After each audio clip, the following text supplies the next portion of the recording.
Student, जैसा कि आप सभी को पता है, हम अपने चैप्टर के बारे में आ रहे थे जिसमें हमने मूल निवासियों के विस्थापन को जाना था, डिस्प्लेसिंग इंडिजीनियस पीपल, कि कैसे मूल निवासियों का विस्थापन एक स्थान से दूसरे स्थानों पर हुआ है। जहाँ पर हमने यूरोपियन इम्पेरियलिज्म को जाना कि यूरोपियन इम्पेरियलिज्म इसको रिलेट करते हुए कैसे देखता है, और साथ ही साथ हमने समझा कि पर्टिकुलर नॉर्थ अमेरिका के लोगों का कॉन्टिनेंट कैसा रहा है, उस क्षेत्र में किस तरीके से इन लोगों ने अपने आप को विस्थापित किया है, एक स्थान से दूसरे स्थान पर इन चीज़ों को जानना और समझने की कोशिश की है। साथ ही हमने समझा था कि पर्टिकुलर उस समय के दौरान कि ये लोग किस तरीके से वर्क करते थे, किस तरीके से क्रिएटिफाई करते थे चीज़ों को। नेटिव लोगों के बारे में जाना था कि किस तरीके से पर्टिकुलर उस समय के दौरान 30,000 साल पहले से इनहेबिटेट हुए, और साथ ही साथ 10,000 साल पहले इन्होंने किस तरीके से वर्क किया। 11,000 साल पहले के हम एरो पॉइंटों को देखते हैं जो वहाँ पर पाए। इस तरीके से हमने जाना था उस समय के बारे में। अब हम जानने वाले हैं इसी के नेक्स्ट पॉइंट को, जिसमें हमें यहाँ पर पेज नंबर 216 पर एक रंगीन पट्टी दिख रही है। यह रंगीन सीपियों को आपस में मिलाकर बनाई गई एक पट्टी है जिसे वेलपुम बेल्ट के नाम से जाना जाता है। यह वेलपुम बेल्ट नेटिव लोगों द्वारा समझौते के दौरान एक दूसरे लोगों को दी जाने वाली बेल्ट हुआ करती थी। They did not attempt extensive agriculture and since they did not produce surplus, मुख्य रूप से उस समय खेती की ज़्यादा मांगे नहीं हुआ करती थी, खेती ज़्यादा नहीं की जाती थी, पर्याप्त मात्रा में अधिक उपज प्राप्त करने के उनके पास संसाधन नहीं हुआ करते थे। There were some instance of the quarrel between tribes and territory, but by the large control of the land was not an issues. और यही कारण है कि उस समय के जो राजशाही परिवार थे दक्षिण अमेरिका के, ये इस चीज़ को दर्शाते हैं कि किस तरीके से उन्होंने अपना विकास किया, और ख़ासकर इनके झगड़े किस तरीके के हुआ करते थे, एक दूसरे से रिलेट करते हुए ज़मीनों को लेकर कोई भी खास मुद्दा नहीं हुआ करता था, कोई भी उन पर अपना स्वामित्व नहीं दिखाता था। An important feature of their traditions was that of the making formal alliance of the friendship and exchanging gifts. इसके अलावा हम देखते हैं कि उन लोगों में एक खास प्रकार की मित्रता हुआ करती थी। वे चीज़ों को लेने बेचने का काम नहीं किया करते थे। उस समय के लोगों के रूप में हम देखते हैं, पर्टिकुलर उस समय के लोग चीज़ों को गिफ्ट के रूप में दिया करते थे। Goods was obtain not by the buying them but as a gift. और इस तरीके से हम ये समझ सकते हैं कि उस समय जो ये गुड्स हुआ करती थी, ना तो बेची जाती थी ना खरीदी जाती थी, बल्कि गिफ्ट में एक दूसरे को दे दी जाती थी। अगर किसी को कोई चीज़ पसंद आती थी तो दूसरे समुदाय के लोग उस पर्टिकुलर चीज़ को गिफ्ट में दे दिया करते थे सामने वाले व्यक्ति को, जिसके कारण मित्रता का अभाव बहुत अच्छे ट्रेडिशन के रूप में वहाँ पर चल रहा था। न्यूमरस लैंग्वेज वर स्पोकन, वहाँ पर अनेकों भाषाएं बोली जाती थी, जिनमें विश्वास था कि ये एक चक्र के रूप में चलती जा रही है। हर कबीले में अलग अलग तरह के साइकिल्स के साथ इनने विश्वास के साथ इनका अकाउंट बनता जा रहा था। साथ ही हम ये जनरेशन देखते हैं कि एक लंबे समय तक ये चलती जा रही थी। They were skilled craft people were woven beautiful textile, वहाँ के जो कबीले वाले थे वे एक अच्छे कारीगर थे, वे खूबसूरत कपड़े बुनने का कार्य किया करते थे। They could read and the land, they could understand the climate and different landscape in the way literate people read written text. इसके अलावा हम देखते हैं कि उस समय के लोग किस तरीके से उन भू पैमानों को देखते हैं, किस तरीके से उन्हें रीड आउट करते हैं, किस तरीके से समझते हुए उनके बारे में लिखते हैं और लिखित टेक्स्टों के बारे में उन्हें बताते हैं। वे लोग जैसे कि पढ़े लिखे लोगों के द्वारा लिखी हुई चीज़ें पढ़ते हैं, उसी तरीके से ये चीज़ें देखने को मिलती हैं। एनकाउंटर विद यूरोपियन, आइए यूरोपियनों से मुकाबला करते हैं, उन चीज़ों को एनकाउंटर करते हुए देखते हैं जो नई दुनिया से जुड़ी हुई है। Different terms of the use of the English for the native people of the new world, की नई दुनिया से के ये मूल बाशिंदे अंग्रेज़ों के प्रयुक्त पदों में किस तरीके से देखने को मिलते हैं, आइए जानते हैं। अबोरिजिनल एक प्रकार का विशेषण है जिसे संज्ञा की तरह इस्तेमाल किया जा सकता है। गलती अक्सर की जाती है ऐसे रूप में देखने को मिलता है। इसके बाद अमेरिकन इंडियंस, अमेरिड या अमेरिकन इंडिया, उत्तरी और दक्षिणी अमेरिका में रहने वाले कैरिबियन के मूल निवासियों के लिए प्रयुक्त किया जाने वाला शब्द है। फर्स्ट नेशनल पीपल वर्ड मुख्य रूप से मूल निवासियों के लिए संगठित समूह के लिए यूज किया जाने वाला कन्नड़ी सरकार द्वारा मान्यता प्राप्त शब्द है, जो 1876 के आसपास इंडियन एक्ट के दौरान बैड्स पद के लिए इस्तेमाल किया गया था। लेकिन 1980 के दशकों में ये नेशन शब्द से पुकारा जाने लगा था। ये भी खास बात पर्टिकुलर उस समय के दौरान देखने को मिलती है। इसके अलावा इंडिजीनियस पीपल, जो हमारी इस किताब का भी प्रोस्पेक्ट है, वह मुख्य रूप से ऐसे लोगों के लिए उपयोग में लाया जाता है जो वहाँ के रहने वाले हैं। इसके अलावा नेटिव अमेरिकन लोग उत्तरी दक्षिणी अमेरिका के देशी लोगों के लिए प्रयुक्त किया जाने वाला शब्द है। इसके अलावा रेड इंडियंस, गेहुआ वर्ण रखने वाले लोगों के लिए यूज किया जाने वाला शब्द है, जो निवास स्थान कोलंबस के ने गलती से इंडिया समझकर लिया था। उनका मानना था कि शायद ये इंडिया है, लेकिन मुख्य रूप से वे इंडिया की खोज करने के लिए निकले थे, जबकि वे पहुंच गए अमेरिका थे। इसके अलावा रेड इंडियंस के बाद एक महिला को दिखाया गया है। ये महिला वेनागवे कबीले की महिला है, जो 1860 के दशक में इस कबीले के लोगों को नेवेस्का एरिया से माइग्रेट करते हुए दिखा रही है, मूव कराते हुए खाने के लिए दिखाया गया पिक्चर है। इसके अलावा हम देखते हैं होपी, अब कैलिफोर्निया के निकट रहने वाले आदिवासियों के लिए यूज किया जाने वाला शब्द है। आइए जानते हैं इसके बारे में पढ़ने वाले प्रोस्पेक्ट को कि किस तरह के प्रभाव पड़े। It was indicate on the stone tablet that the Hopis had that the first brother and sister that would come as turtle across the land। मुख्य रूप से बात की जाए तो यह वही टेबलेट्स हैं जो मिट्टी पर खोदकर बनाई जाती थी, और इनके बारे में बात की जाए तो वे आपस में लाने वाले और पहले भाई बहन जो धरती पर कछुओं के रूप में आए थे, वे इंसान होंगे पर कछुए के रूप में आएंगे। कुछ इस तरह की बातें उस समय के दौरान उनके लिए बोली जाती थी। इसलिए जब समय आया तो होपी लोग धरती के उस पार आने वाले उन कछुओं के स्वागत के लिए एक खास गांव को इकट्ठा हुए थे। So when the time come close, the Hopis were the special village to come the turtles that could come across the land, and they got up to morning and looked out at the sunrise। और यही कारण है कि ये कहीं ना कहीं उस सूर्योदय को देखना चाहते थे, जहाँ के लिए सुबह सुबह इकट्ठा हुए थे उस गांव में।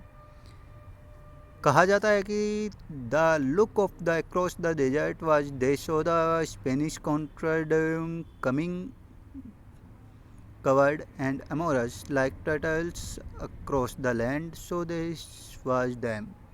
कि कहीं ना कहीं ये उन कछुओं को जो धरती के उस छोर से आते हुए लग रहे थे, उन्हें समझा कि ये उनका ही इंतज़ार कर रहे थे।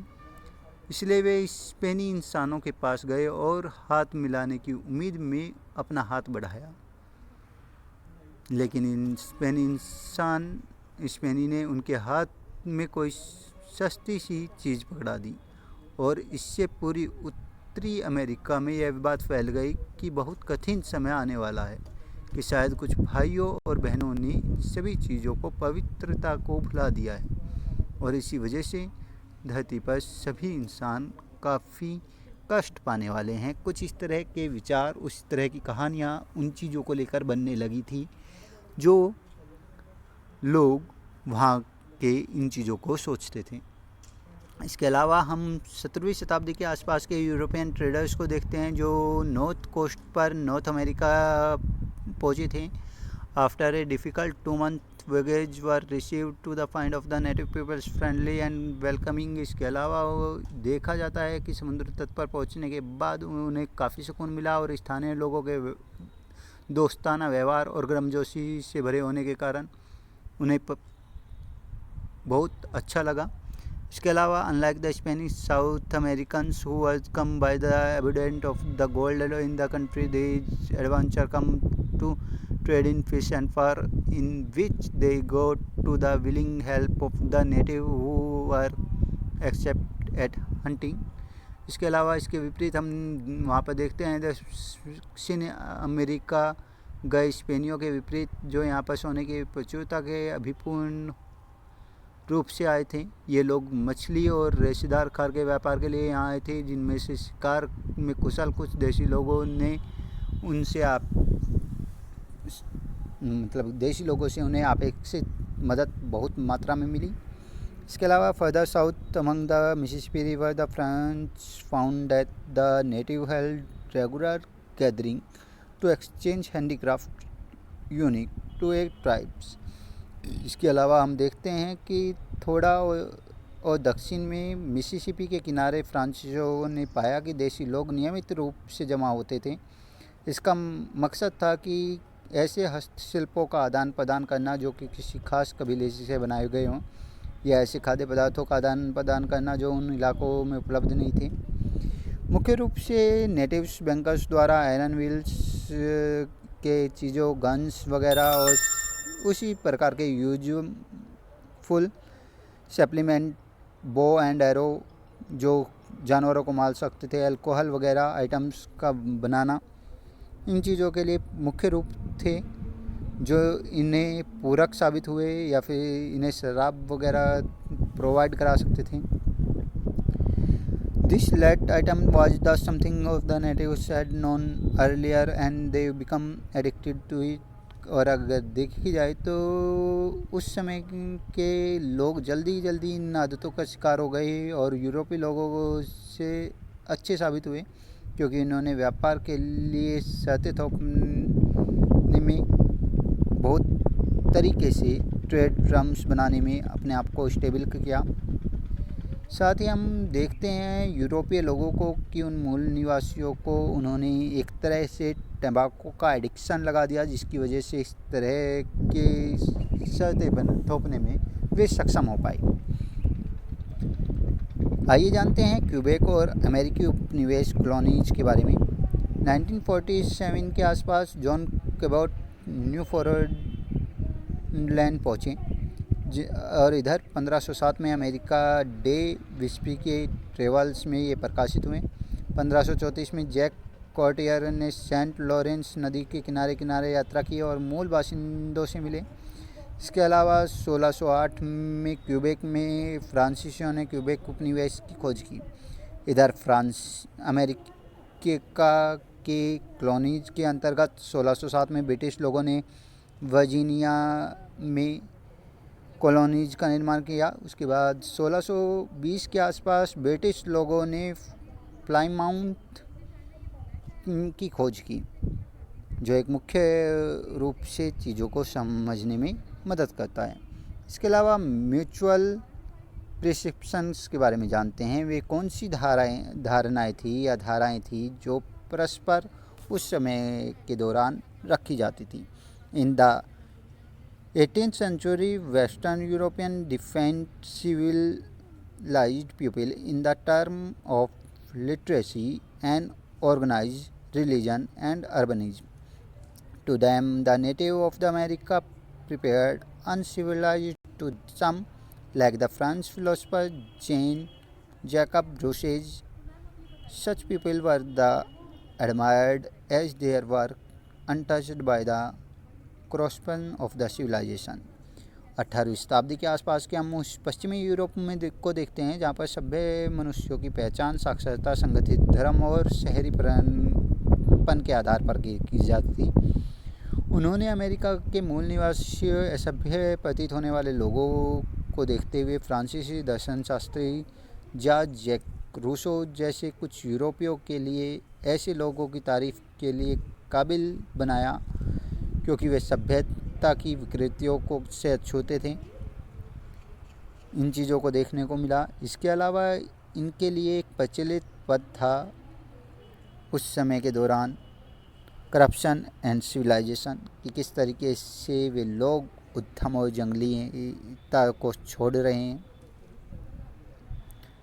ए popular term was the noble savage, इसके अलावा यह नोबल सेवेज के रूप में भी सामने आती है कि किस तरीके से वे लोग उदात्त उद्यम जंगलीता को छोड़ रहे हैं।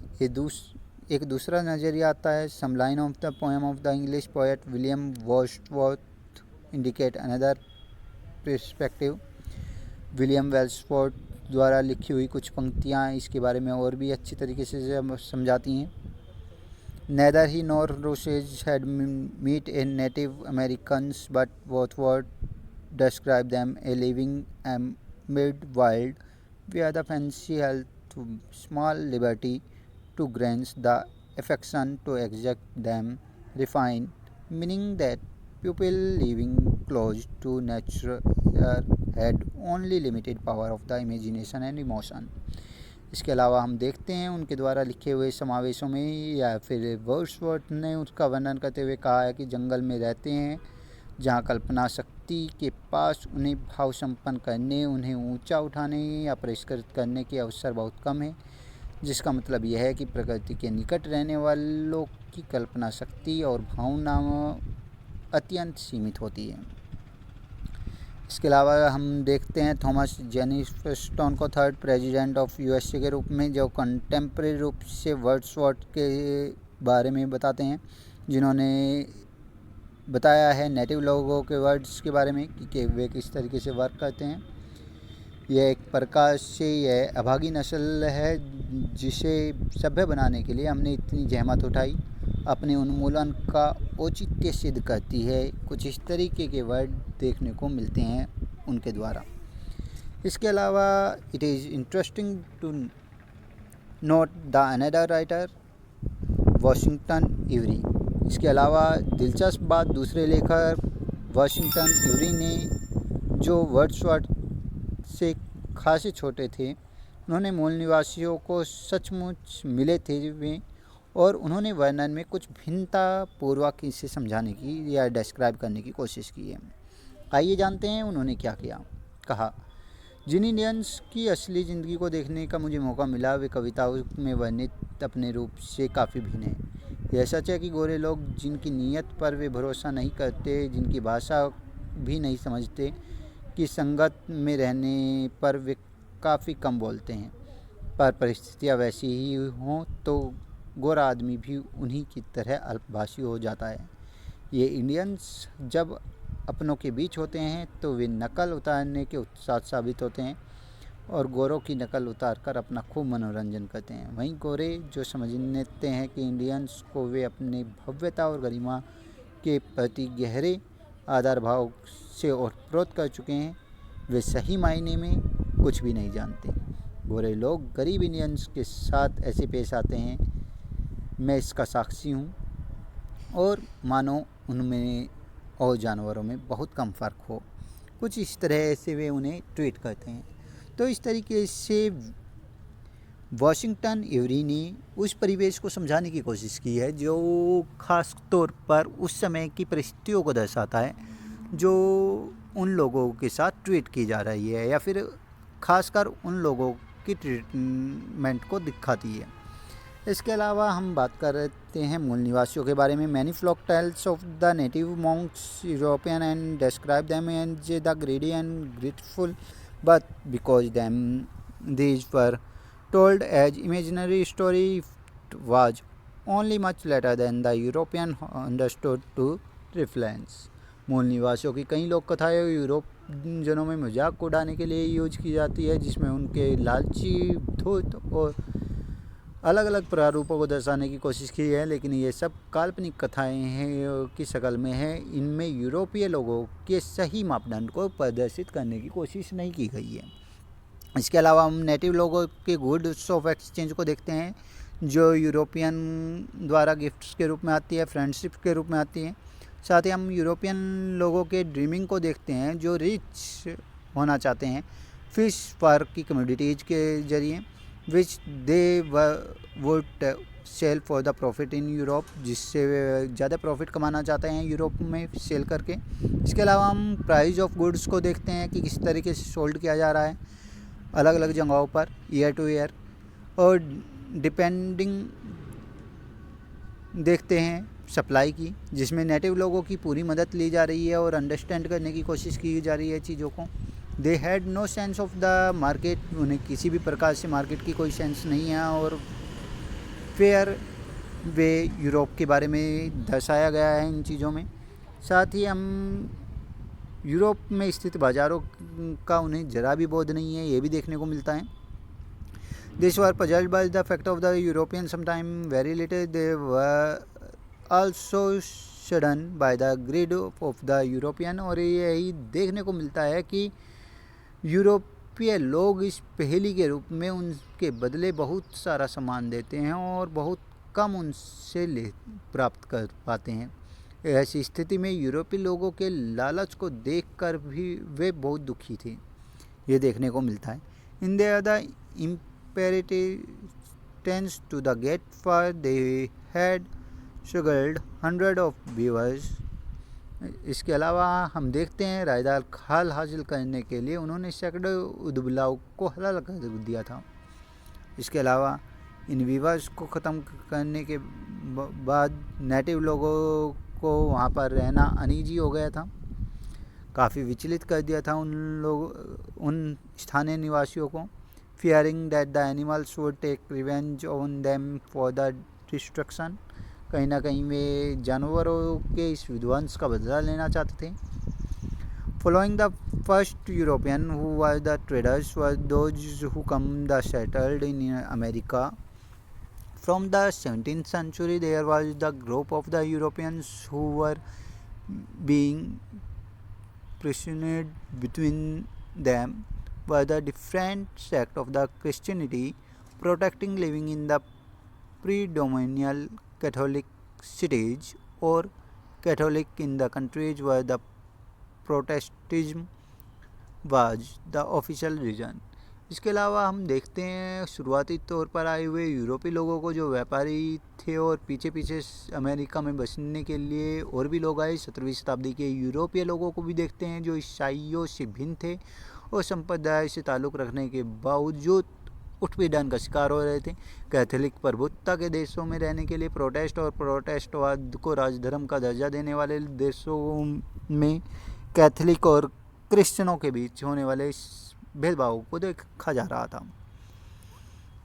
Many of them left Europe and went to America to begin new life, और इनमें से बहुत सारे लोग अमेरिका चले गए थे अपनी यूरोप की ज़िंदगी को छोड़कर। इसके अलावा इन लोगों ने किस तरीके से नई ज़िंदगी की शुरुआत की, ये भी देखने को मिलता है। As long as there was the vacant land that was not problem, but gradually the European most further inland near native village they use their iron tools to cut down forest to lay और farm, और इस तरीके से वे खाली ज़मीनें देखने को मिलती हैं जो पर्टिकुलर इस समस्या के लिए बनी हुई थी। धीरे धीरे उनके अंदर मूल निवासियों ने गाँवों को बसाना शुरू कर दिया था, जंगलों को साफ़ करने के लिए लोहे के औजारों को इस्तेमाल करना शुरू कर दिया था। ये चीज़ें देखने को मिलती है उस पर्टिकुलर समय के दौरान। Natives and Europeans saw different things when they look at the forest. Native identified tracks invisible to the European imagine the forest cut down and replaced the cornfields. इसके अलावा मूल निवासियों द्वारा यूरोप में बनाए गए जंगलों को काटते हुए अलग अलग तरीके से चीज़ों को अपने अंदर में लेते हुए मूल निवासियों के लिए रास्ता की पहचान के लिए यूरोपीय लोगों के लिए वे एक तरीके से अदृश्य थे। यूरोपीय लोगों की कल्पना में कटे हुए जंगलों की जगह मक्का के खेत उभरते थे। ये चीज़ें देखने को मिलती थी। जेनिफरसन dream was a country populated by the European were small farms, और कहा जा सकता है जेनिफर्स के सपने के रूप में कि कैसे एक देश में छोटे छोटे खेतों को उगाया जा रहा था। The natives who grow crops from their own need not to sell and profit, and through the wrong of the on the land could not understand this. साथ ही साथ हम ये देखते हैं कि उस समय के दौरान अपनी ज़रूरतों को पूरा करने के लिए फसल उगाते थे, ना कि बिक्री के लिए, मुनाफे के लिए, और ज़मीन के मालिक बनने को गलत मानते थे उस समय के दौरान ये लोग। In Jennifer's view this made them uncivilized, और कहीं ना कहीं जेनिफर्स के निगाहों में ये सब असभ्य उन्हें बनाता था। कनाडा और संयुक्त राष्ट्र अमेरिका के बारे में जानते हैं कि वे किस किस तरीके से चीज़ों को लेकर चले। 1701 के आसपास क्यूबेक के मूल निवासियों के साथ फ्रांसीसियों का समझौता हुआ। 1763 के आसपास क्यूबेक पर ब्रिटिशों ने विजय प्राप्त कर ली। फिर 1774 के आसपास क्यूबेक एक्ट लागू किया गया। फिर 1791 के आसपास कनाडा संवैधानिक एक्ट के रूप में सामने आया। इसके अलावा यूएसए में 1781 के आसपास ब्रिटेन में संयुक्त राज्य अमेरिका को एक स्वतंत्र देश के रूप में मान्यता दी गई। 1783 में ब्रिटिश लोगों ने संयुक्त राज्य अमेरिका को मध्य पश्चिम के रूप में इस हिस्से को अमेरिका को या संयुक्त राज्य अमेरिका को सौंपा दे दिया था। इसके अलावा संयुक्त राज्य अमेरिका के विस्तार के मैप को आप देख सकते हैं। अलास्का रूस द्वारा 1837 में दिया गया हिस्सा है। इसके अलावा लाइट पिंक कलर में United state 1783, last great green colour में आप देख सकते हैं ल्यूसियाना को 1803 में फ्रांस से खरीदा गया हिस्सा। इसके अलावा 1818 और 1842 में ग्रेट ब्रिटेन द्वारा दिया गया लाइट ग्रीन कलर का हिस्सा। इसके अलावा पर्पल कलर में परचेज किया हुआ स्पेन के द्वारा 1819 में। इसके अलावा पैरेट ग्रीन कलर में आप एनेक्सेशन देख सकते हो 1845 के आसपास। इसके अलावा आप देख सकते हैं रेडिश कलर में 1846 के आसपास ग्रेट ब्रिटेन से संधि करके लिया हुआ हिस्सा। इसके अलावा ब्लू कलर में दिखाया गया है 1848 में मैक्सिको द्वारा दी गई जगहों को, और ब्राउन कलर में दिखाया गया है गैडेन द्वारा 1857 में खरीदी गई जगहों को। इस तरीके से हम इस लेसन को यहाँ तक ही रखते हुए चलते हैं। अपनी नेक्स्ट वीडियो में या पार्ट 4 में हम इसके बारे में आगे जानेंगे कि किस तरीके से हम विश्व इतिहास के कुछ अलग विषयों के बारे में समझते हैं और किस तरीके से हम इनसे आगे लेके चलते हैं।